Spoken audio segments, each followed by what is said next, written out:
नमस्कार, मी संकेत आणि आपण पाहत आहात मुंबई आउटलुक. राज्यामध्ये सध्या निवडणुकीचं वातावरण असल्यामुळे राजकीय चर्चांना उधाण आलेलं आहे. वेगवेगळे राजकीय आरोप प्रत्यारोप होताना पाहायला मिळत आहेत. परंतु एक असं प्रकरण आहे ज्याची चर्चा केवळ राज्यात नाही, केवळ देशात नाही, तर आंतरराष्ट्रीय स्तरावरती त्याची चर्चा सुरू आहे आणि त्या प्रकरणाचं नाव आहे ॲप्स्टेन प्रकरण. हे प्रकरण नेमकं काय आहे, त्याचा भारताशी काय संबंध आहे आणि याच प्रकरणाचा आधार घेऊन महाराष्ट्राचे पूर्व मुख्यमंत्री पृथ्वीराज चव्हाण यांनी जे काही दावे केलेले आहेत, अगदी प्रधानमंत्री बदलला जाईल असा दावा त्यांनी केलेला आहे. या दाव्यांमध्ये किती तथ्य आहे हे समजून घेण्यासाठी आणि हे मुळातच हे प्रकरण कुठून सुरू झालं, कसं सुरू झालं, हे भारतात कसं आलं हे समजून घेण्यासाठी आज आपल्यासोबत नवराष्ट्राचे संपादक संजय मलमे सर आहेत. त्यांच्यासोबत आपण हे प्रकरण काय आहे आणि भारताचा त्याचा काय संबंध आहे यावर चर्चा करणार आहोत. मलमे सर, मुंबई आउटलुकमध्ये तुमचं स्वागत आहे. सगळ्यात अगोदर आपण प्रकरणाच्या म्हणजे अगदी सुरुवातीपासून त्याची सुरुवात करूया. हे प्रकरण नेमकं काय आहे, ते आलं कुठून?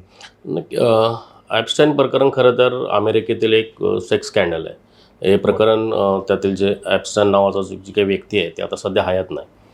कोठडीत असताना त्या व्यक्तीचा मृत्यू झाला आहे. खरं तर आत्महत्या असं दाखवले गेले, पण त्यामागे वेगळी कारणं चर्चेत आहेत. त्याला कुठलाही ठोस आधार नाही, पण त्यांना कोठडीमध्ये मारलं गेलं वगैरे अशा आशयाच्या बातम्या आंतरराष्ट्रीय वृत्तपत्रांमधून आल्या. 80च्या दशकामध्ये खरं तर हे प्रकरण सुरू झालं. त्यावेळी खरं तर ॲप्स्टाईन नावाची जी व्यक्ती आहे ती एक राजकीय दलाल म्हणून ती अमेरिकेत कार्यरत होती. आंतरराष्ट्रीय स्तरावरील लोकांच्या भेटी घालून देणे, त्यांना त्यांचे संबंध जोडून देणे किंवा काही प्रकरणं असतील तर त्या प्रकरणांचा त्या माध्यमातून निपटारा करणे, असं एकंदरीत ते प्रकरण होतं. ह्या सर्व प्रकरणामध्ये फक्त राजकीय नेतेच नाहीत तर मोठे उद्योगपती, फिल्म स्टार असतील किंवा क्रीडा क्षेत्रातली मोठी माणसं खरं तर त्याच्या संपर्कात होते. आणि तो या सर्व व्यक्तींशी म्हणजे ज्या मोठ्या माणसांशी जेव्हा संबंध प्रस्थापित करण्यासाठी तो मुलींचा पुरवठा करायचा. म्हणजे ते शारीरिक त्यांच्या गरजा त्यांना त्यासाठी आकृष्ट करून त्यांना वेगळ्या ठिकाणी नेऊन त्यांना त्यासाठी कामं काढून घेण्यासाठी एक प्रकार संबंध बनवण्याचं त्याचं एक ते माध्यम होतं खरं तर. आणि विशेष म्हणजे ह्या प्रकरणामध्ये तुमच्या लक्षात येईल की ह्या मुली आहेत त्या 14 ते 17 वयोगटातले, म्हणजे अल्पवयीन मुली, ज्याला किशोरवयीन म्हणू आपण. म्हणजे अल्पवयीन म्हणता येणार नाही किंवा प्रौढवयीन म्हणता येणार, पण किशोरवयीन मुलींना खरं तर ह्या ठिकाणी ॲप्स्टाईननी वापर केला जाणार. पण ही मुलींची संख्या 1-2 नाहीतर शेकडोंच्या घरात आहे खरं तर. म्हणजे ज्याप्रमाणे त्या मुलींना त्याने आपल्या जाळ्यामध्ये ओढलं आणि त्या मुलींच्या माध्यमातून राजकीय नेत्यांपर्यंत त्याने जाण्याचं एक आपलं माध्यम बनवलं. हे सगळं प्रकरण खरं तर चालू होतं, पण कुठे त्याचं वाच्यता झालेली नव्हती. साधारणतः 2010च्या नंतर हे प्रकरण थोडं चर्चेला आलं आणि त्यानंतर हे प्रकरणाचे एका मुलीने आरोप केल्यानंतर 14 वर्षीय मुलीने त्यानंतर हे प्रकरण उघडीस आलं आणि ज्याला आपण मानवी तस्करी म्हणतो या गुन्ह्यात त्याला अटक करण्यात आली. नंतर काही दिवसानंतर त्याला सोडूनही देण्यात आलं. त्याचं ते प्रकरण ते प्रकरण तिथंच शमलं होतं. पण त्यातून मग हे प्रकरणाची विविध माध्यमं तळाशी जाण्याचा प्रयत्न करू लागले.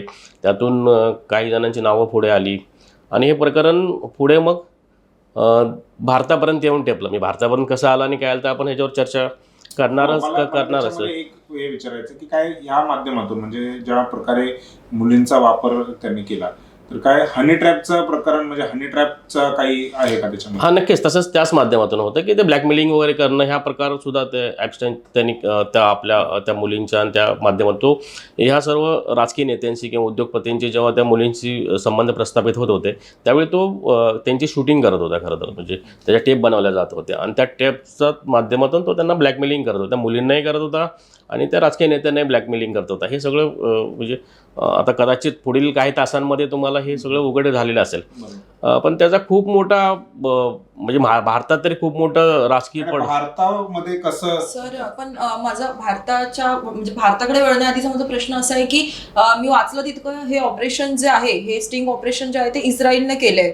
कॅमेरा वगैरे त्यांनी व्हिडिओ वगैरे काढले आणि त्याची माहिती वगैरे त्यांनी घेतली. तर अमेरिकेचं आपण एक बघितलं की वातावरणही तिथलं कल्चर भारतापेक्षा खूप वेगळं आहे. मुलांचं तिथलं सगळ्याच कल्चरच्या बाबतीत तो देश आपल्यापेक्षा खूप वेगळा आहे. मग जेव्हा ह्या सगळ्या घटना अमेरिकेत घडत होत्या तेव्हा काही कारवाई करण्यात आली नाही का? तेव्हा पाठपुरावा करण्यात आला नाही का या गोष्टींचा? नाही, खरं तुम्हाला सांगेन मी ॲप्स्टाईनच्या बाबतीत बरंच गूढ आहे. म्हणजे ती व्यक्ती कोण होती, काय होती. खरं तर त्याची प्रेयसी होती ती इस्रायलची होती. त्यामुळे हे प्रकरण इस्रायलशी नक्कीच जोडले गेलेलं आहे. काही वेळा असंही म्हटलं जातं की तो इस्रायलच्या गुप्तचर एजन्सीसाठी काम करत होता अमेरिकेत राहून वगैरे, असं बरंच त्या सगळ्या गोष्टी निगडीत आहेत. आता कसं अमेरिकेचे आणि इस्रायलचे संबंध आपल्याला सर्वश्रुत आहेत, माहिती आहेत. ह्या सर्व प्रकरणामध्ये इंटरनॅशनल पॉलिटिकल इन्व्हॉल्वमेंटसुद्धा आहे. म्हणजे आपण म्हटलं तरी खूप म्हणजे व्यापक स्वरूपात हे प्रकरण आहे. आणि ह्या प्रकरणामध्ये इस्रायलची गुप्तचर संस्था असेल ती विविध देशातील नेत्यांना अडकवते का, की त्याच्या माध्यमातून, एप्स्टाईनच्या माध्यमातून, असाही प्रश्न उपस्थित राहतो. म्हणजे ह्या प्रकरणामध्ये आता आंतरराष्ट्रीय स्तरावरचे कोण नेते आहेत, आता ते काही तासानंतर कदाचित नावं पुढे येतील, चर्चेत येतील नावं. त्यानंतर त्या देशामध्ये ते प्रतिक्रिया उमटलेल्या असतील कदाचित. आपल्याला थोडा वेळ थांबावं लागेल, कळेल काय होईल ते.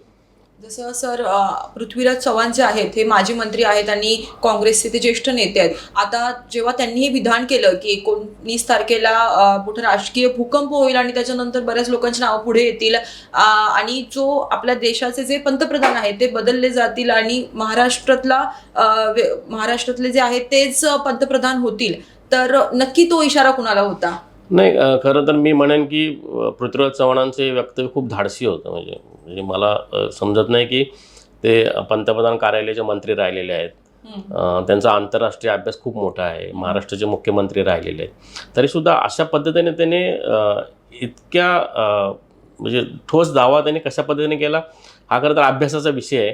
पण एकंदरीत ह्या संपूर्ण प्रकरणाचा जर अभ्यास केल्यानंतर भारतात त्याचे तितके तीव्र पडसाद उमटतील असं दिसत नाही. कारण जर आपण पाहिलं तर भारतामधील 3 नावं खरं तर आता चर्चेत आहेत. एक तर अनिल अंबानींचं नाव त्याच्यामध्ये, केंद्रीय मंत्री जे आहेत हरदीप सिंग पुरी त्यांचं एक नाव चर्चेत, आणि स्वतः पंतप्रधान नरेंद्र मोदी यांचंही नाव चर्चेत आहे.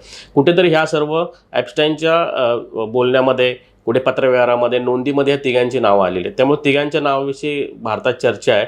आणि या सर्व प्रकरणाशी जोडून खरं तर पृथ्वीराज चव्हाणांनी हे सगळं स्टेटमेंट केलेलं आहे. पण मला वाटत नाही की या सर्व ज्या लैंगिक शोषणाच्या घटना घडल्या, जी काय प्रकरण आहे त्या प्रकरणात हे तिघांची इन्व्हॉल्वमेंट असेल असं कुठं वाटत नाही. कुठले ठोस पुरावे ते दिसत नाहीत. दुसरी गोष्ट आहे की एप्स्टाईन जो होता तो राजकीय दलाल होता. पण राजकीय दलालीच्या अनुषंगाने त्याच्या ह्या सर्व व्यक्तींची नावं त्यांनी घेतली आहेत का, किंवा त्यांचं बोलणं झालं आहे का, किंवा एकमेकांची भेटी घालून देणे संदर्भातले त्यांचे स्टेटमेंट आहे का. तर तसं असेल तर त्याचे कुठलेही पडसाद उमटणे, कारण साधारणतः अशा गोष्टी घडत असतात आणि अशा पद्धतीची लोक राजकारणामध्ये कार्यरत असतात. म्हणजे आंतरराष्ट्रीय स्तरावर असतील किंवा आपण देश पातळीवर आपण म्हणून राज्य पातळीवर असू. म्हणजे तुम्हाला मी भारतातील उदाहरण देईन. अमरसिंग नावाचे एक नेते होते, आता हयात नाहीत, त्यांचं निधन झालेलं आहे. ते हे सर्व राजकीय जे काय लोकांच्या गाठीभेटी घडवण्यात किंवा राजकीय मध्यस्थाची राजकीय मध्यस्थाची भूमिका ते निभावत असत. अर्थात बाकीच्या गोष्टींचा तिथे नाही मी जाणार, मी फक्त राजकीय अनुषंगाने बोलतो. ह्या सर्व गोष्टी त्यांचं चांगलं उठबस होती सर्व नेत्यांमध्ये. अशा नेत्यांशी जेव्हा संबंध येतो तेव्हा त्यामागची राजकीय घडामोडी असतात खरं तर. म्हणजे कुठलेही त्याला वेगळ्या अँगलनी पाहणं खरं तर ते गैर ठरेल या बाबतीत. बरं, नाही पण प्रधानमंत्री बदलला जाईल इथपर्यंतच त्यांचं, तुम्ही तर म्हणालात की हे धाडसाचं विधान होतं एवढं. म्हणजे अगदी त्यांच्याकडे कोणतीही माहिती नाही आहे की नावं जी आलेली ती कोणत्या अनुषंगाने आलेली आहेत, काय पुरावे आहेत किंवा काय. परंतु खरंच प्रधानमंत्री बदलण्यापर्यंत ह्या सगळ्या गोष्टी होतील काय? नाही, मला तर तसं वाटत नाही. कारण एकतर पृथ्वीराज चव्हाण यांनी ते जे वक्तव्य करून खरं तर सनसनाटी निर्माण करणं हा त्यामागचा उद्देश असेल असं मला वाटतंय. कारण एखाद्या देशाचा पंतप्रधान बदलणं ही काही खूप साधी सोपी गोष्ट नसते. कारण एवढं सहजपणे ह्या गोष्टी घडत नसतात. कारण बहुमतात असलेलं सरकार आहे. जनरली पाठिंबा म्हणजे मित्रपक्षाच्या पाठिंबावर का असे ना, पण ते सध्या तरी स्थिर सरकार दिसतंय. आणि अशा परिस्थितीत अशी एखादी घटना पुढे आल्यानंतर त्याला ठोस कुठलाही पुरावा नसताना, म्हणजे पृथ्वीराज चव्हाण कदाचित त्यांच्याकडे जे काय इनपुट असेल, म्हणजे जे काय माहिती असेल त्या आधारे ते बोलले असतील. अर्थात त्यांचा राजकीय अभ्यास मोठा आहे, राजकीय संबंध त्यांचे चांगले आहेत. का PMOला काम करत असल्यामुळे त्यांनी आंतरराष्ट्रीय स्तरावर त्यांचे संबंध नक्कीच चांगले असलेले आहेत. पण तरीसुद्धा तशा पद्धतीने स्टेटमेंट करणं मी त्यांचं धाडसच आहे. म्हणजे पंतप्रधान बदलणं वगैरे अशा गोष्टी मला वाटत नाही की लगेच होतील अशा गोष्टी. कारण त्यांनी आणखीन एक गोष्ट सांगितली की महाराष्ट्राचा आणि त्यातला ते विदर्भाशी संबंध, नागपूरशी संबंध असलेला व्यक्ती प्रधानमंत्री बनेल. तर हा इशारा नेमका कोणाला? नाही, कसं आहे की हे बाकी त्यांनी एक स्टेटमेंट केलं की जर देशाचा पंतप्रधान बदलला तर भाजपचाच पंतप्रधान होईल. त्यांनी सांगितलं की कारण काँग्रेसकडे ते संख्याबळ नाही किंवा ते शक्यच नाही. मग त्यातून जर पंतप्रधान कोण होईल तो महाराष्ट्रातून होईल. महाराष्ट्रातून कोण होईल तर मग 2 नावं आपल्या चर्चेत आहेत. एक तर देवेंद्र फडणवीस जे सध्या राज्याचे मुख्यमंत्री आहेत, आणि केंद्रीय मंत्री नितीन गडकरी. सातत्याने त्यांचं नाव पंतप्रधान पदासाठी चर्चेत राहिलेलं आहे. त्यामुळे ह्या 2 व्यक्तींकडे त्यांचा इशारा होता. खरं तर मग अर्थात त्यात राष्ट्रीय स्वयंसेवक संघाची भूमिका खूप महत्त्वाची राहिलेली आहे नेहमीच, म्हणजे कोणाला पंतप्रधानपदी बसवायचं. तर त्या अनुषंगाने त्यांनी स्टेटमेंट केलेलं आहे. त्यांचा इशारा कदाचित देवेंद्र फडणवीस यांच्याकडे असेल. महाराष्ट्रामध्ये किंवा देशामध्ये या अगोदर अशी प्रकरणं काही घडलेली आहेत का, की अशा कुठल्या याच्यामध्ये नावं आलेली आहेत, जोडली गेलेली आहेत असं? नाही, हे अशा पद्धतीने म्हणजे लैंगिक शोषणाच्या ज्या घटना आहेत किंवा नेत्यांचे महिलांचे संबंध आहेत, अशी प्रकरणं महाराष्ट्रात किंवा देशात ते सातत्याने घडत आले आहेत. म्हणजे तुम्ही जर इतिहास पाहिला तर खूप मोठी नावं तुम्हाला सांगता येतील खरं तर. म्हणजे अशा पद्धतीने ठीक आहे. जे आपले सामान्य माणसं असतात त्यांच्या तर हे म्हणजे आवाक्याच्या बाहेरचं असतं हा विचार करणं पण. कारण की आपण ज्या लोकांना, ज्या नेत्यांना आपण त्यांच्याबद्दल आपण त्यांची विचारसरणी पाहत असतो किंवा त्यांना आपण नेहमी एक स्थान दिलेलं असतं आपल्या आयुष्यामध्ये, आणि अशी स्टिंग ऑपरेशन जेव्हा अशी काहीतरी माहिती वेगळी येते तेव्हा त्याचा लोकांवरती पण काहीतरी इम्पॅक्ट व्हायला लागतो. नाही, कसं आहे माहिती आहे की तुम्हाला सांगेन की राजकीय नेत्यांच्या जीवनावरती खूप मर्यादा असतात. म्हणजे ते जीवन जगत असताना एकतर राजकारणात त्यांना खूप प्रचंड वेळ द्यावा लागतो. म्हणजे 12 तास, 14 तास, 16 तास, 18 तास अशा पद्धतीने काम करावं लागतं. त्यांच्याकडे विरंगुळ्याचं कुठलंही साधन नाही, माध्यम नाही, किंवा ते एखाद्या सिनेमाला कुठे जातील असं तुम्हाला दिसणार नाही. एखादा थोडा काय म्हणतो पब्लिक लाईफ जी आहे संपलेली आहे. त्यांच्यावरती खूप रिस्ट्रिक्शन असतात की त्यांना ते करता येत नाही. इच्छा असूनही करता येत नाही. म्हणजे तुम्ही तुमच्या आमच्यासारखे व्यक्ती एखाद्या पबमध्ये जाऊ शकतील, एखादा म्हणजे कुठलाही नाचगाण्याचा कार्यक्रम असेल ते बघू शकतील. चालता असं वाटलं पाणीपुरी खाऊ शकतो. या सगळ्या गोष्टी राजकीय नेत्यांना ते करता येत नाही. कारण त्यांचं जीवन मी गेले 30-35 वर्ष बघतोय, मी खूप जवळून पाहतो त्यांना. मग हे कसं ह्यातून एक विरंगुळ्याचं माध्यम म्हणून खरं तर या सगळ्या गोष्टींकडे ते म्हणजे जाहीररित्या नाही पण अशा माध्यमातून त्यांना भेटतात आणि ती प्रकरणं होत जातात. बरीच नावं चर्चेत आहेत. काही आपण म्हणजे तुम्हाला धक्का बसेल की अशी काही लोकांची प्रतिमा आहे की खूप स्वच्छ प्रतिमा, अशा लोकांची प्रकरण आहेत. पण नावं घेऊ शकता असं नाही, नावं कसं नैतिकता असते ते पाळावे लागते. राजकारणात असेल किंवा हो का, सर्वच लोकांना म्हणजे आम्ही माध्यमांमध्ये काम करतो, आम्हाला माहिती असतात कुणाची प्रकरणं कुणाशी कशा आहेत, पण ती जाहीर वाच्यता करायची एक अलिखित ऑपरेशन केलं तर अशी असंख्य नावं, खूप नावं निघतील असे खूप लोक आहे. सर्वच राजकीय म्हणजे काय अपवाद सोडले तर बहुतेक राजकीय नेत्यांशी अशी प्रकरणं आहेतच.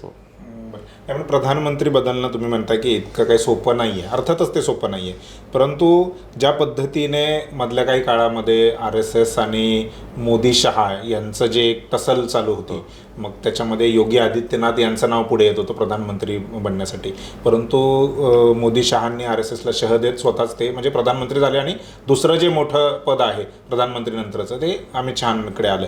तर असं म्हणजे ह्या टसलमध्ये किंवा या दोघांच्या विवादामध्ये खरंच RSS तसा निर्णय घेऊ शकतं का? लैंगिक शोषणामध्ये त्यांचं नाव आलंय की नाही आलंय, परंतु ते नाव त्या प्रकरणाशी जोडलं गेलंय. ह्या एका गोष्टीवरती RSS किंवा असा काही निर्णय होऊ शकतो का? आणि कसं आहे की आता सद्यस्थितीत मोदींना बदलणं किंवा त्या ठिकाणी दुसरी व्यक्ती आणून बसवणं खूप म्हणजे RSSसाठी ते कठीण आहे. कारण सध्या मोदींची एक लोकप्रियता आहे सध्या तरी देशामध्ये, आणि त्या लोकप्रियतेचा फायदा घेऊन कसं RSSची आपली जो काय अजेंडा आहे किंवा आपली काय ध्येय धोरण आहे ते राबवण्याचा नक्कीच प्रयत्न करते. मागील 10-11 वर्षाचं आपण पाहिलं तर काही जे सरकारने, केंद्र सरकारने जे काही निर्णय घेतलेले आहेत, म्हणजे काश्मीर संदर्भातला निर्णय असेल, तिथले जे कलम रद्द करण्यासंदर्भातला तो निर्णय असेल, राम मंदिराचा विषय, ही सर्व RSSच्या अजेंड्यावरचे विषय होते. त्यांनी मोदींच्या माध्यमातून ते खरं तर पूर्ण केले. त्यामुळे आता मोदींचा आणखी किती वर्ष पुढे त्या माध्यमातून काय काम करता येईल का, या RSSच्या अजेंड्यावर असणार आहे. त्यामुळे तुम्ही कारण मध्ये जे हे पण चर्चा चालू होती की 75 वर्ष झाल्यानंतर मग राजकारणातून रिटायर व्हायचं, निवृत्ती घ्यायची. त्याही चर्चांमधून मोदी जे आहेत ते वर आलेले आहेत. त्याही चर्चांना त्यांनी काही खतपाणी घातलं नाही किंवा त्यांना ते बळी पडलेले नाही त्या गोष्टीला. RSS पण तसं केलेलं आहे. त्यामुळे हे वाटत नाही की प्रधानमंत्री बदलेल. नक्कीच नाही. हीच परिस्थिती नाही की पंतप्रधान बदलतील अशी परिस्थिती बिलकुल नाही यावेळी. सध्याच्या स्थितीत तरी, आणखी पुढे 2-3 वर्षांनी काय होईल तो भाग वेगळा आहे, पण सध्याच्या परिस्थितीत जे पृथ्वीराज चव्हाणांचे जे वाक्य आहे किंवा जे विधान आहे ते खरं तर इथे गैरलागू होतं, म्हणजे शक्यच नाही म्हणजे सध्याच्या परिस्थितीत एकंदरीत पाहिलं तर. सर, जी सनसनाटी आता जी निर्माण झाली आहे, खरं तर खूप चर्चा व्हायला लागल्यात आणि आज ती नावं सगळी ऑफिशियली बाहेर पण येतील. पण जर ह्याच्यामध्ये राजकीय नेत्यांचा जर समावेश असेल आणि ती नावं पुढे आली तर त्यांच्यावर पुढची काय कार्यवाही केली जाईल किंवा काय असेल पुढचं मग? नाही, कसं आहे माहिती, मी तुम्हाला सांगेन, जर या प्रकरणामध्ये पंतप्रधानांचं एकाच ठिकाणी कुठेतरी उल्लेख येतो आहे की जे ट्रम्प यांचे अगोदरच्या सरकारमधील एक सल्लागार होते, त्या सल्लागारांचं आणि ॲप्स्टाईनचं दोघांचं जगाप्रमाणे संभाषण झालं. त्या संभाषणामध्ये मोदींचं नाव आहे. मी तुमची ओळख करून देते किंवा तुला भेट घालून देतो अशा संदर्भातल्या स्टेटमेंट आहे तिथेपर्यंत ते सीमित आहे. दुसरं की हरदीप सिंग पुरी जे यामधील त्यांचं नाव सातत्याने प्रामुख्याने घेतलं जातं. त्यांचे त्या 5-6 ठिकाणी त्यांच्या भेटी संदर्भातले किंवा नोंदी आढळतात किंवा नोटरीमध्ये. तर हरदीप सिंग पुरी यांचा जो रोल आहे तो थोडं तपासावा लागेल, अभ्यासावा लागेल. कारण खरं तर ते BJPचे तसे म्हणजे नेते नाहीत किंवा ते RSS मधून आलेले असे नाहीत. कारण खरं तर ते 1974च्या IFS बॅचचे म्हणजे अधिकारी आहेत ते खरं तर ते. आणि त्यांचा अर्धाधिक काळ हा परराष्ट्र खात्याचे परदेशात प्रतिनिधित्व करण्यात गेलेला आहे. म्हणजे 2014पर्यंत जर विचार केला तर त्यांचा भाजपचा दुरान्वयी संबंध नव्हता. पण 2014मध्ये ते अचानक भाजपमध्ये प्रवेश करतात. पुढील काही वर्षानंतर ते मंत्री होत आहेत आणि पेट्रोलियमसारखं महत्त्वाचं मंत्री त्यांना मिळतं आहे. हे सगळं थोडं अनाकलनीय आहे. म्हणजे कसं ह्यामध्ये मग माझा कदाचित तर्क पुढे असा आहे की त्याने ॲप्स्टाईनचा वापर करून मोदी म्हणजे ज्याप्रमाणे ट्रम्पच्या माध्यमातून किंवा त्या सल्लागाराच्या माध्यमातून आपलं राजकीय बस्तान बसवण्यासाठी ॲप्स्टाईनचा वापर केला का त्यानंतर त्यांनी म्हणजे भाजपमध्ये प्रवेश मिळवून मंत्रिपद जे खात्याचं मिळवलं का, ह्या गोष्टी पण कदाचित त्याला जोडून असू शकतील का ते. कारण कसं की हरदीप सिंग पुरींचं नेमणूक म्हणजे संयुक्त राष्ट्रामध्ये त्यांनी काम केलेलं आहे, भारताचं प्रतिनिधित्व केलेलं आहे. तर ते काँग्रेसच्या काळात त्यांची नियुक्ती झालेली. काँग्रेसचे त्याचे खूप चांगले तसे संबंध होते. अचानक असं काय झालं की 2014मध्ये ते भाजपमध्ये आले आणि मंत्री झाले आणि आज महत्त्वाच्या मंत्रिपदावर काम करतात. तर ते कदाचित म्हणजे जे सेक्स रॅकेटच्या पलीकडे जाऊन कदाचित हा अँगल असू शकतो असं मला वाटतं. पण सर, कारवाई काय होणार म्हणजे जर नावं त्यांची पुढे येतील त्यांच्यावर? नाही, जर फक्त राजकीय अजेंड्यासाठी वापर केला असेल तर काहीच कारवाई होणार नाही. जर लैंगिक प्रकरणामध्ये कुठे त्यांचं नाव आलं असेल किंवा त्या जे काय त्यांनी ॲप्स्टाईननी स्वतःचं एक तिथं साम्राज्य उभारलं होतं, एक त्याचं खाजगी बेट होतं, त्या बेटवरती तो लोकांना नेत्यांना घेऊन जातो, तिथे कुठे इन्व्हॉल्वमेंट जर या पोरींची किंवा असेल तर तिथे त्यांचा हा राजकीय बळी तुम्हाला गेलेला दिसेल कदाचित. तर धन्यवाद सर. तुम्ही ॲप्स्टाईन प्रकरण नेमकं काय आहे, प्रधानमंत्री बदलला जाईल की नाही जाईल, त्यानंतर पृथ्वीराज चव्हाण यांचं जे स्टेटमेंट आहे त्या संदर्भामध्ये आपण ही चर्चा सगळी केलेली आहे. मलमे सरांचा आभार व्यक्त करूया. खरं तर भारतामध्ये तशी परंपरा अगोदर होती, म्हणजे अगदी ज्यांचं निधन काही दिवसांपूर्वीच झालं, शिवराज पाटील चाकूरकर, 26/11चा हल्ला झाल्यानंतर त्यांनी स्वतःहून राजीनामा दिला होता. परंतु पहलगाम झालं, त्याच्या अगोदर जे हल्ले झाले त्या हल्ल्याची जबाबदारी स्वीकारून अमित शहा यांनी काही राजीनामा दिलेला नाही आहे. त्यामुळे राजीनामा होईल की नाही होईल हा एक पुढचा वेगळा विषय आहे. आता तसं नाही आहे. अगदी मंत्री विधानभवनामध्ये पत्ते खेळत असतात, ते सापडतात, ते म्हणजे दोषी ठरतात, तरी देखील त्यांचं मंत्रिपद केवळ काढून घेतलं जातं किंवा खातं काढून घेतलं जातं, खात्यामध्ये बदल होतो. मंत्रिपद अजूनही काढून घेतलेलं नाही आहे, त्यांना बरखास्त केलेलं नाही. तर ह्या सगळ्या गोष्टींकडे बघता जर एखाद्या राज्याच्या मंत्र्यांचं मंत्रिपद काढून घेतलं जात नाही तर प्रधानमंत्र्यांचं मंत्रिपद कसं काढून घेणार हा एक प्रश्न आहे. त्यामुळे सर जसं म्हणालेत की हा जो विषय आहे तो अगदी पुढे आहे आणि पृथ्वीराज चव्हाण यांनी खूपच धाडसाचं विधान केलं आहे असं होण्याची शक्यता अजिबातच नाही आहे. ही चर्चा अशीच चालू राहील. आणखीन काही नावं पुढे यायची बाकी आहेत. ती नावं पुढे आल्यानंतर त्यावरती देखील आम्ही तुम्हाला माहिती देऊ की भारतातली कोणकोणती नावं आणि कशा संदर्भात ती नावं आलेली आहेत. तुर्तास आपण इथेच थांबूयात. मलमे सरांचं पुन्हा एकदा आभार. धन्यवाद.